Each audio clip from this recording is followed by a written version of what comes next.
Ang coffee ni Iftihal, kailangan timbang-timbangin. Pag umabot ng 100 grams, 115. ml pala to, hindi pala grams. 150? 115. Ngayon, paglalagyan ko ng tubig. Dalawa-dalawa lang lagay mo. Para Tam. sumakto. Oh. Ayan mo, kamayin mo na lang. Ngayon, bubuhos tayo tubig. Tingnan mo, saglit na. Bubuhusan pa.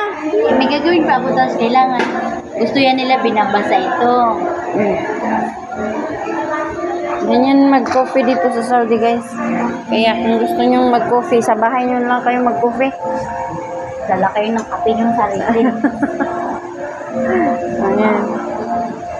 Huwag kayo makita dito sa sukong mag-reklamo lang rin kayo sa Kape. gusto nyo ng kinikilo. Ayan, ginaganyan yan. Tapos, isasala yung kape. Kailangan mainit yung dito.